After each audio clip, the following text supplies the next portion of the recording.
Hello, everyone, and welcome back to another exciting episode of the Vulnerability Hangover Podcast.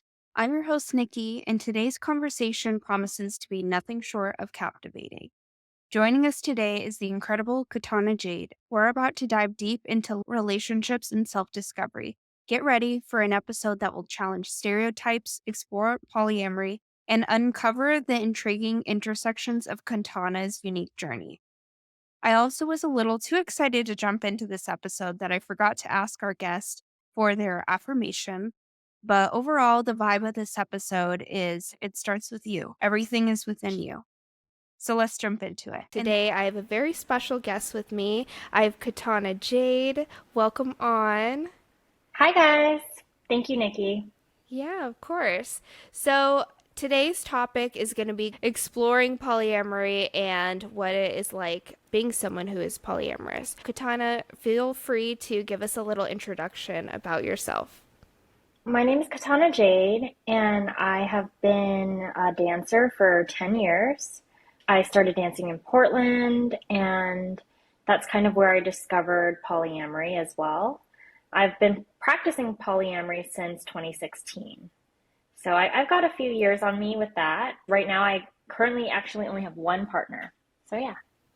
Can you share a story with us about your journey and experiences that led you to discover and identify as polyamorous? Yeah, totally. So I noticed actually when I was in high school and most of my upbringing that I kind of had a hard time just being monogamous in general. I feel like our society really kind of creates this importance of being with one person and really like monogamy. So I was always thinking, there might be something wrong with me. Like, I just don't fully understand how one person could only be with just one person. So when I was in high school, I was kind of like, I would get myself into a lot of trouble. Like, I'd start dating someone and then I'd break up with them because I was like, well, if I really love this person, then I should only be with them. But I just don't feel that way. Like, I don't feel like I can fully commit to one person. And then, in college, I was also kind of having a hard time. So it just seemed like all of my childhood, I was like, this is kind of a struggle for me. Something might be wrong with me. Like, I just don't think I'm a normal person. Can you share a particularly memorable or adventurous experience from your polyamorous journey that stands out in your mind?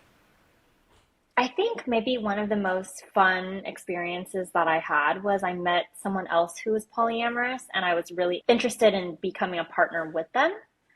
So that was probably one of like the best experiences that I've had so far, where the other person is like really genuinely interested in having that experience with me and like having me partnered with them.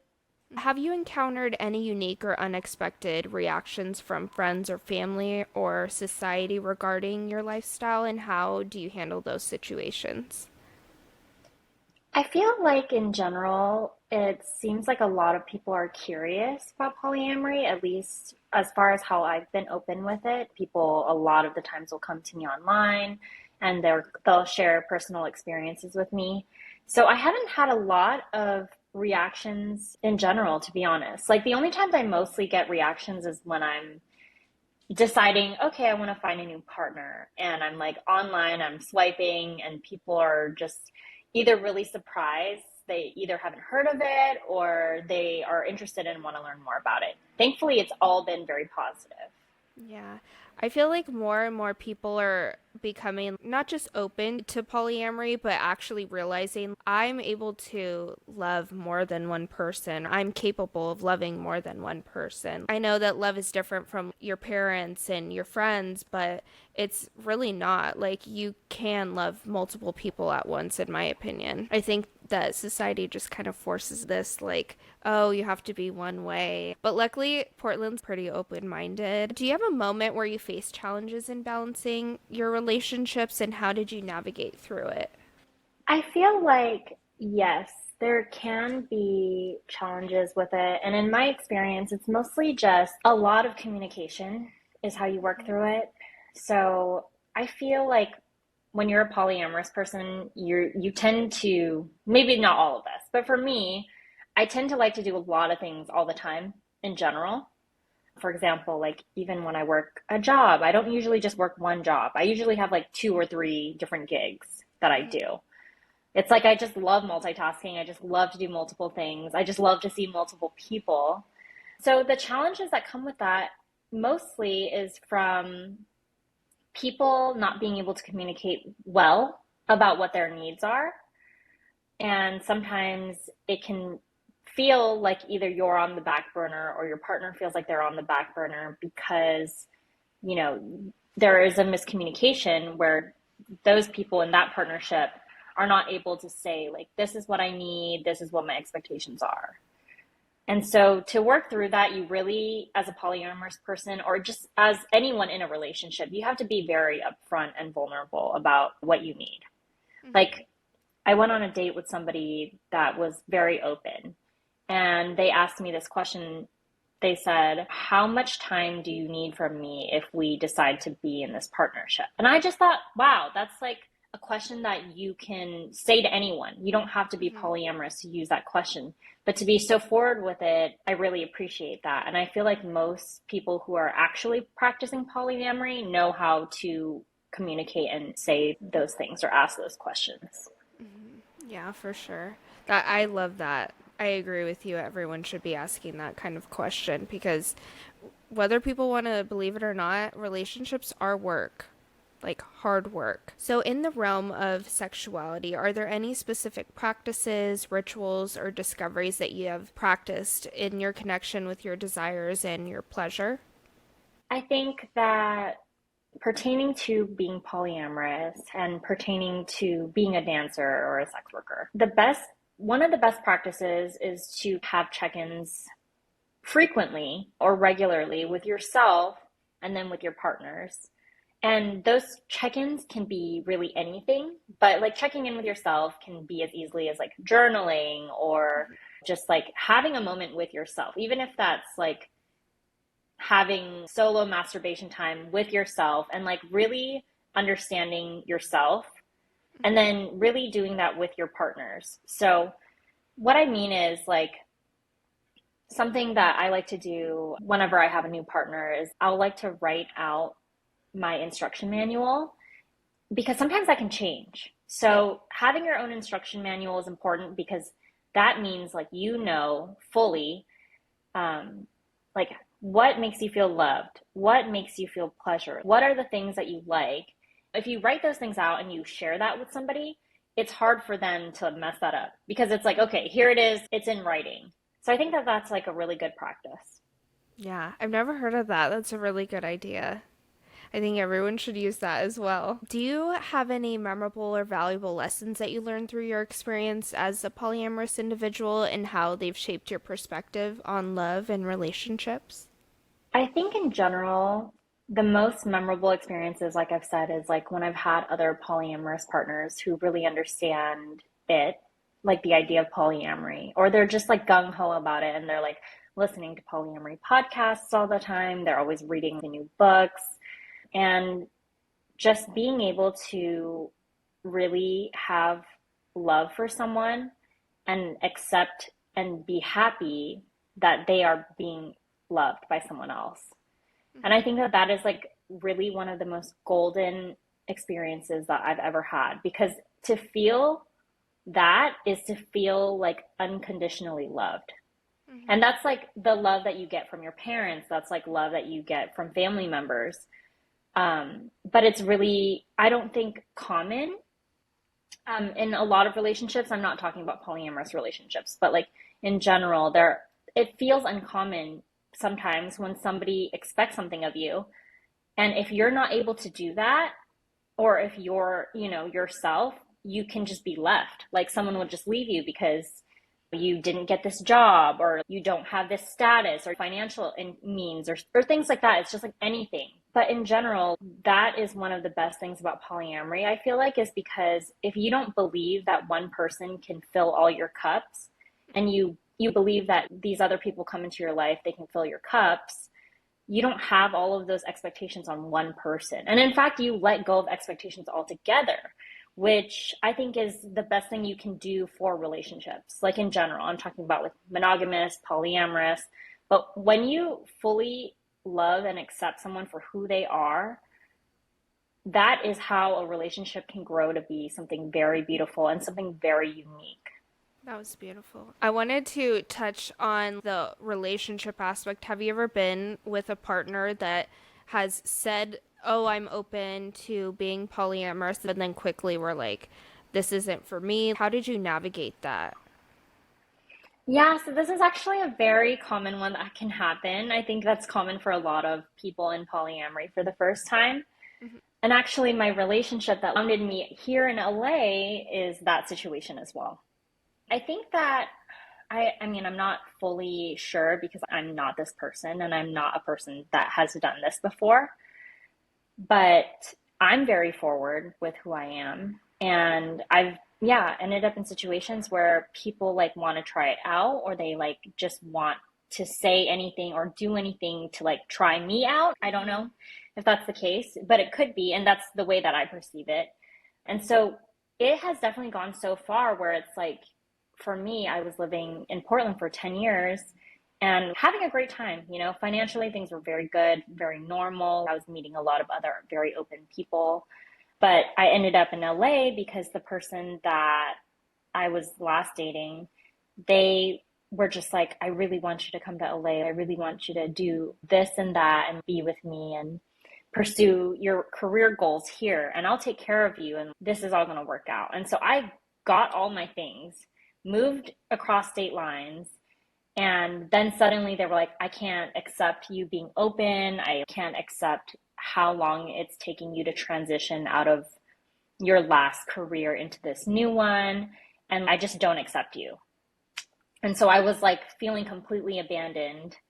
And now I'm just here in LA. But it's actually a beautiful experience. I feel like anything that happens to you, sometimes it feels like life is falling apart, but it's really like life is falling into place. Yeah, I'm so sorry that you had to go through that. That's very hurtful and shame on them. But at the same time, sometimes, like, I know in past relationships, I've been like, oh, yeah, I'm all for this. And then you quickly realize, like, maybe I'm not, I don't want to say strong enough for it, but maybe they're just not ready to take that leap. But no fault of your own. And I'm very excited for you to go on, continue this journey in LA. It seems like it's just right up your alley from what I know about you. Thank you. Can you share a moment of personal growth or transformation that occurred as a result of your experiences in polyamory and or in sex work? I feel like with polyamory and sex work together, one of the things that I think I've really grown from is just being able to speak my truth and really speak my boundaries. Mm-hmm. I feel like that was something that I really struggled with in the past. And now that I'm kind of like starting to accept myself and love myself and respect myself, I've kind of decided like, no, like you don't need to be a people pleaser anymore. And you don't have to be a people pleaser in relationships either. If you don't want to do something and if you don't like something, you should say it then and there. And if that person respects you and cares about being in your life, like whether they be a client or whether they be someone in your relationship, they will work it through with you. So yeah, that was like a huge thing that I feel like I really needed to grow on. And I'm really grateful that I've gone through the experiences now to know that about myself. Yeah. Yeah, I always say it's like not being selfish, it's being self-full. And if you're filling someone else's cup from an empty cup, how are you getting replenished? So I definitely think that discovering your boundaries is important for sure. I'm still working on that. I mean, sometimes I'm like, oh, I'm doing so good with like putting up boundaries and then they all go to shit, when something happens. But it's a work in progress for everyone, right? Yeah, totally. And it's like in any relationship too, even in our friendships, we can have a hard time, Yes. like a really hard time. Hmm. Yeah, I've definitely gone through that as well recently too. How do you handle jealousy or insecurities within your relationships, and what advice can you offer our listeners who may struggle with similar emotions? I feel like this is a myth that goes around that polyamorous people are not jealous people. And that is a huge myth because we all, as human beings, experience jealousy. So if you want to understand jealousy, as far as when it comes to relationships or just in general, I feel like jealousy is different from envy because jealousy is like the fear that you might be losing something. Mm-hmm. So if you're in a relationship and you're kind of dealing with that, you're afraid, like, okay, I found out like my partner is like texting someone, or you're afraid, like, okay, like the barista downstairs is really cute, and like my partner goes to the coffee shop downstairs a lot. I don't know, just silly things like that, right? I feel like the best way to deal with jealousy is to really go at it, like if you're capable of doing it, to really just go at it head first. And what I mean by that is we're really capable of creating monsters out of things that we know nothing about. And it's like the monster really is this, it's like uncertainty. And it's like kind of we create it out of our imaginations. But once you realize that the person that you might be jealous of, once you meet them or you see them or you know more about them, they become a person. And so it becomes a lot less scary when you realize, like, okay, this is a person, this isn't like some whatever supermodel or just something that like you know nothing about. And so I think the best way to go at it if you are polyamorous is to see if that person is willing to meet with you. Go on a coffee date with them, ask them questions. And if you're not capable of doing that, then ask your partner questions. And this might help too, because if your partner really does care about you, and if you're not, if your partner isn't going to drop you for this person, which that is a huge fear, and that's like a huge reason that we get jealous, then your partner will be willing to share, little things with you or just all the things with you. And I think just talking about it in general just really helps. Mm-hmm. For sure. As someone who embraces a polyamorous lifestyle, what advice do you have for individuals who may be curious about exploring non-traditional relationship dynamics? And I know you kind of touched on that with the previous question, but can you elaborate a little bit more on maybe some of your experiences with it, or any advice you may want to give someone who's either new to the lifestyle or someone who's like kind of discovering that within themselves? Okay, yeah. So I would say the best thing to do when you are discovering this, or if you're curious about it, is to read any of our books. So The Ethical Slut is a really good one. Opening Up is a little bit more like on the logical side. There's Polysecure. There's so many books out there. There's so many podcasts out there where people talk about this. And just familiarizing yourself with like, what are the foundations of this? Why are people doing this? It can give you a lot of insight on how to successfully do this. Like, let's say you're in a relationship that's monogamous and you want to start out, that can be really scary for your partner to hear that you want to open up. And so I feel like with all of the readings, all of the podcasts, like people are really able to share successful stories or unsuccessful stories, and it helps a lot. So I would just, familiarize yourself with literature, basically, or just people who are talking about it. Mm-hmm. And of course, you never know until you're doing it, because even in my experience, it's like there's so many trial and errors, and every single relationship is going to be very different, and every single relationship is going to require like different needs, different expectations. You can't fully count on all of the reading, but if you're just able to be upfront, like I said, that's going to be the most important thing. Mm-hmm. So the way that you kind of discovered it was like through reading. Were there like any forums that you were on to like kind of get more information? So yeah, it was mostly reading. My friend gave me the book, The Ethical Slut, and I was like, wow, that is so cool. Like, I guess I started to realize in the dancer community or in the circus community in Portland, like people are really fluid, very open sexually, very open with their sexual orientation as well. And so I kind of felt like I was already in the perfect community where I could talk about, I'm experiencing this, or like, I kind of want to experiment with this. Mm-hmm. So I'm really grateful that I was in a place where, I could do that openly and freely. Mm-hmm. Way back when, I think I saw you posting about The Ethical Slut, and I think I bought the book because I was very curious about it. I've only been in monogamous relationships, and this is the first time in my life where I'm like technically not monogamous, but I'm single, I'm not seeing anyone. Hmm. I'm glad that you brought that up because now it's a reminder this is the book that you really need to be reading, and that's a great start for sure. So, given Hmm. your unique combination of roles and experiences, are there any common myths or stereotypes about polyamory or modeling or sex work that you would like to debunk? Okay, yeah, that's a good question. Yeah, I mean, I mentioned the one earlier before that how polyamorous people like don't get jealous. I mean, to be honest too, like not all sex workers or dancers are open too. Mhm. So I definitely know a lot of monogamous folks in the circle. Yeah, I'm honestly not sure. Have you heard of any myths? Well, I think there's so much shame around it too, and I wasn't I mean, I danced one night, so I wouldn't say I was ever really a dancer, but I was a bikini barista, and then I did OnlyFans and stuff like that. So I think the myth I would totally debunk is that the shame, I guess, around it is something that I want to debunk.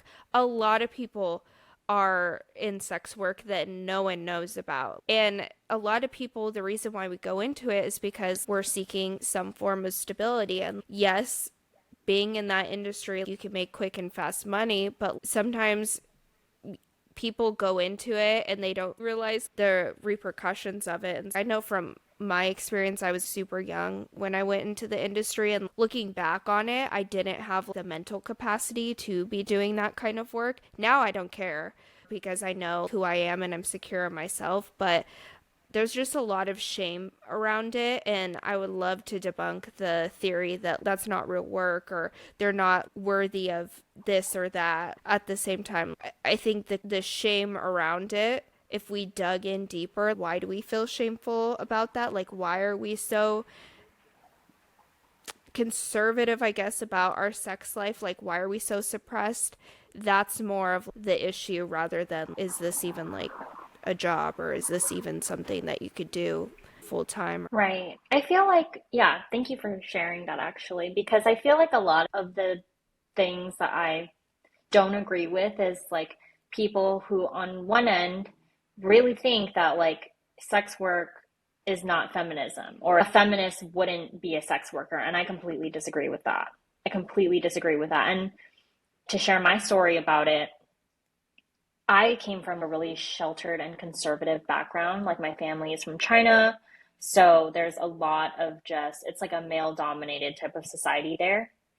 And I feel like I started really being interested in sex work because I was going to school at Portland State, and I took these classes that were like gender and sexualities, feminism, and then I took a class on the sex industry. And then I read this essay book called Whores and Other Feminists. And Mm-hmm. it's just people sharing their stories about their life in the sex industry and basically like their feminism. Mm-hmm. And it really empowered me because coming from a place where I was so sheltered and coming from a place where you're basically told your body isn't yours, your body is just for a man's pleasure, and not feeling sexy, not feeling independent or empowered by my body. And then reading this essay book, I was like, wow, these people are really taking back their power. These women are really, yeah, they're feminists and they're women and they're using what they've got and being smart about it. And I feel like that is a huge myth that is out there, is like that sex workers are, they're not smart or they don't have something else going for them. But it's like, to be honest, I know a lot of dancers in the industry who become lawyers, who become doctors. There's so many of us who become doctors. And it's Mm-hmm. like we're using the tools that we have. Mm-hmm. So it's like our God-given right to use what we have, I think. Yeah, I met a doctor actually, and she said that she paid her way through school.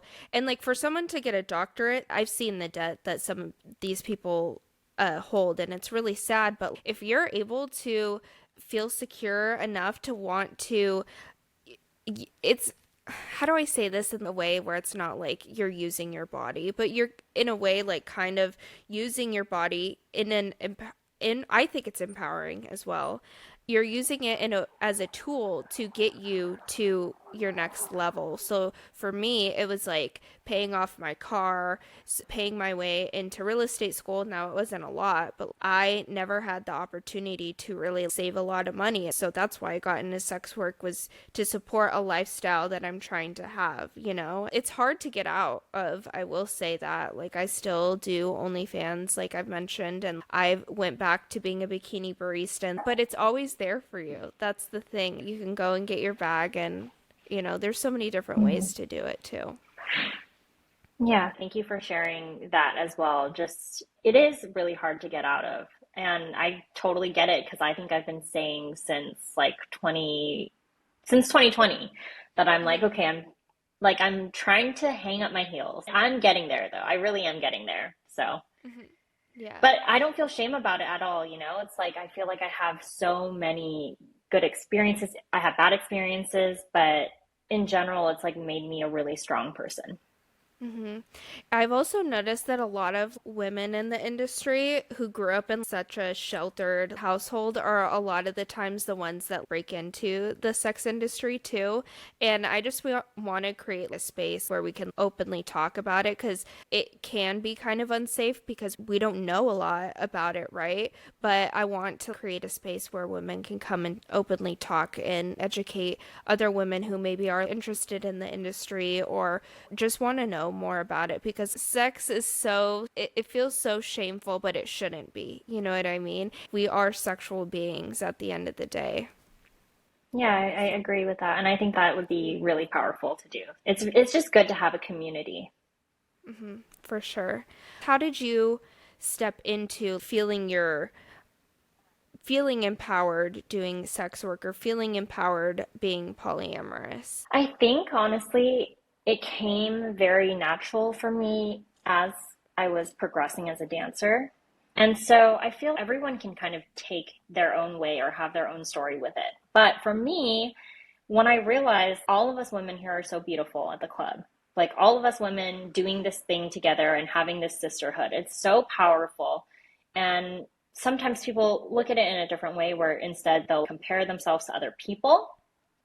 And that can happen naturally. I mean, that can happen for me too sometimes. But I think in general, it's like when you're in that kind of environment, you realize that it doesn't really matter. Like if you feel bloated that day or whatever, you're probably somebody's type. And when you're in the industry, you realize like it only takes one. So, you're beautiful, like you should feel comfortable and like someone is going to be interested in you. And it's like whether that be someone online, like they find you, through Twitter, Instagram, OnlyFans, whatever, or if it be in an environment where, people can walk in. I've always felt like even on my worst days, even on days where I was like barely wearing makeup, I was like, I'm somebody's type. I feel beautiful. And I think that we should all, hopefully, all of us find a way to be empowered by that, because no matter who you are, no matter any of our differences, you are someone's type. There's a fetish for everything out there. There really is. So, yeah, there really is. Yeah, we're all beautiful in our own unique way. Well, where can everyone find you to follow your story and your journey? Okay, yes. Everyone can find me on my handle, which is Katana Jade TV. That's KATANA JADE TV. So OnlyFans, Twitter, Instagram, TikTok. And then my main handle is Little Wonton. So you just spell out little and wonton all the way. I love it. That's how I know you, the OG username. So cute. Yeah. Thank you so much for coming on the Vulnerability Hangover podcast and sharing your story and experiences. Thank you guys. Thank you, Nikki. And there you have it. A huge thank you to our phenomenal guest, Katana Jade, for sharing her experiences and insights on this episode of the Vulnerability Hangover podcast. If you enjoyed today's conversation, hit that subscribe button and please leave us a review. Your feedback means the world to us. Vulnerability is a strength, and embracing our unique journeys makes life exciting. Stay tuned for more thought-provoking conversations in future episodes. Keep embracing the vulnerability. Until next time, I'll catch you guys in the next episode. Okay, and love you.